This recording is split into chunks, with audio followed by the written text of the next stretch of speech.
All right. Hey there, everybody. Silpot Creamer. Welcome back to another reaction video. As you can see, my cat is right here. I don't know if you can see that. There he is. I think you can see him, but yeah, he's probably chilling there. Anyway, guys, so today we're going to be reacting to Double Vision Part 1 by Angry Video Game Nerd. I'm actually starting to get addicted to this guy. So anyway, guys, make sure to subscribe to him. Comment down below. Anyway, guys, let's get into this. Boom.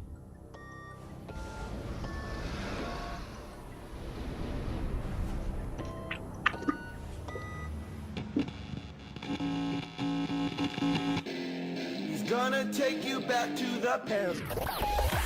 He's gonna take you back Maybe we to could the skip the past intro. to play the shitty games that suck at.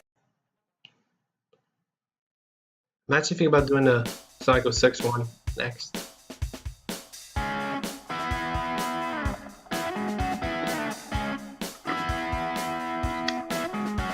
We've only touched upon some of the many classic gaming consoles like the Atari 2600, but now it's time to introduce you to two of its competitors. Feeling down and dirty, feeling kinda mean.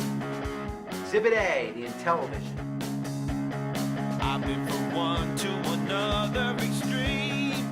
Exhibit B, the ColecoVision.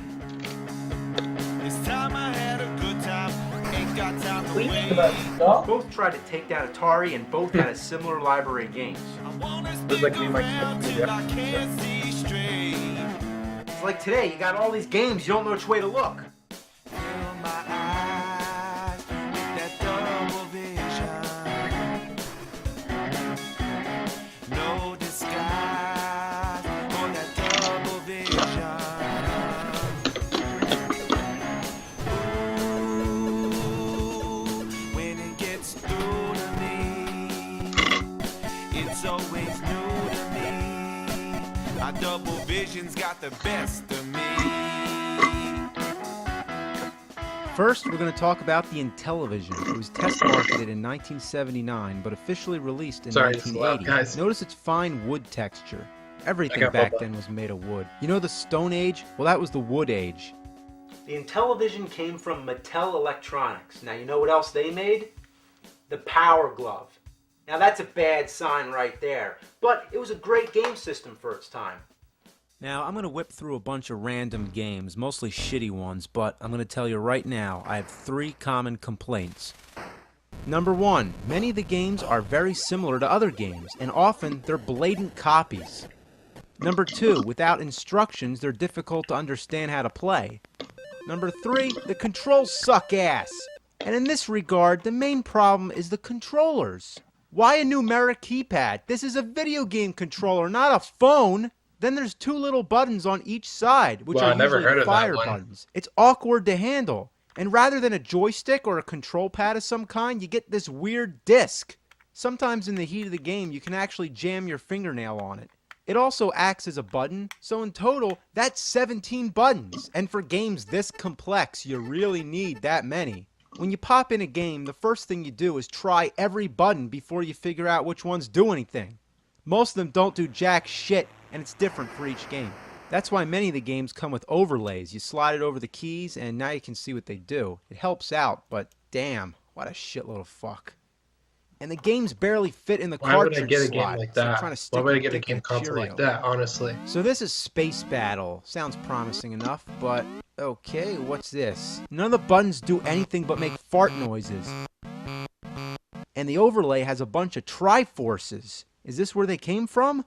All you gotta do is wait for the squadrons to meet the aliens, and then it brings up the battle screen where you shoot blueberry pancakes. This should be the whole game. Why does this part even exist? Next, I don't know, let's try Yeah, Mission do you agree with X. me? More like Mission That sucks. Ass. It's a 2D shooter, but it's real hard to shoot things. I mean, you have to be at the exact altitude. 2 rises up and 8 goes down, and the fire buttons are on the side. I mean, that's great, right? Why not spread the buttons out as much as possible? Alright, what's next? How about Utopia? It's kind of a precursor to SimCity. You're basically the god of an island. You build stuff and storms come by and, wow. All I can say is that back in 1981, people had a lot more imagination. Okay, how about He-Man? Oh man, I thought it was gonna be He-Man. So you're flying around in the Wind Raider shooting at stuff. I think on the ground that's Skeletor. You drop bombs on him and that's it. Wait, did I just call that white square a bomb? See, that's using your imagination. Vectron. In the 80s, everything was Tron. Megatron, Voltron, Tron the movie. You get the idea. This is a weird game. The first challenge is to figure out which of these indescribable objects you're controlling. So, guess what? I think you're this green V. You can shoot at stuff, but you can't move. And that's just fantastic, because there's a big gleaming box immediately blocking your path. I'm not gonna lie, I don't get it. Now, speaking of Tron, here we have Tron Deadly Discs. You just run around throwing shit at people. Seems like it would be a fun little game, but what ruins it for me is how ass the controls are. Rather than having one simple fire button and aiming with the joypad or disc or whatever, the keypad determines which direction you shoot.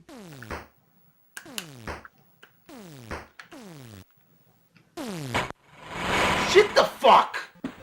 Thin Ice. Okay, you're a penguin ice skating around collecting torches, or they could be McDonald's French fries, who knows. The whole time there's a seal on your ass which kills you, but the black penguins do absolutely nothing. Advanced Dungeons and Dragons. Well, advanced is right. For the time, it's a pretty complicated game. You start out moving some dots around on the map doesn't screen. like that game. Then you go into caves, Makes his fight eyes bleed. monsters, and find items. What are those, jacks? Can I pick them up?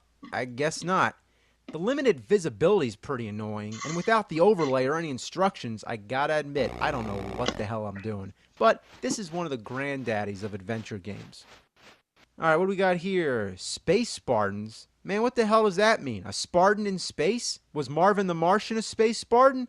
You got this grid screen and you shoot shit, which looks like TIE fighters. Microsurgeon. The picture reminds me of Slim Goodbody, and I can't believe I'm making that kind of reference. But anyway, you control a barely visible dot on the screen moving around the human body. There's spiders and clouds floating around, and I doubt this thing's medically accurate. You just explore all the guts, technically making it the goriest game ever made. But it only goes so far. Guess the piss and shit zone just didn't do it. Frog Bog. You're a frog, and the goal is to eat as many flies as you can. It's the same thing as Frogs and Flies on the Atari 2600, but the graphics are way better. On Atari, the flies are just flickering dots. However, it's more fun to play because of its fluent control. It's a fine example of better graphics don't make a better game. Buzz Bombers. Now, this is funny. You kill a bunch of bees with bug spray, but no, you don't use a can of bug spray. You are the can of bug spray. There's also a hummingbird you can shoot at, but it doesn't seem to do anything. You know when bees sting you, their asses break off and they die. Space Hawk. Man, everything begins with space. So you're just a guy floating around space shooting green slime. Uh-oh, the bubbles are coming. Gotta find the... Mother of a fuck! It'd be so much easier to move if you could just use the disc. Instead, it's the damn keypad. Uh-oh, here comes the Space Hawk. Gotta move, gotta move. Damn! I wiped my ass on this game. Boxing. Okay. Yeah, boxing. This sucks. Snafu. You have to keep the line going as long as possible without touching the other lines or hitting your own. It's the bare basics of graphics, but surprisingly, it's a pretty fun game. Okay, now we gotta move on, but let me introduce the Intellivoice voice synthesis module. What the fuck is that? Well, it makes your games talk. Yeah, now at the time, the idea of having voices in video games was a new thing. But unfortunately, only a few games were compatible, like B-17 Bomber. Mattel Electronics presents B-17 Bomber. B-17 Bomber! B-17 Bomber. Alright, fuck the game. Let's try Bomb Squad. Mattel Electronics presents Bomb Squad. They'll never do it in time. That looks like a 1930s game. What? Guess I gotta defuse the bomb. It won't be easy. Replace this third, this Oh. fourth, this second, this first. Oh shit! Oh shit! Look at his face. Hooka! The heck? Okay, to be continued. Alright guys, so part 2 will be available tomorrow. So anyway guys, thank you all so much for watching. If you enjoyed this video, please give this video a like, comment, subscribe. I'll see you guys next time, and bye-bye.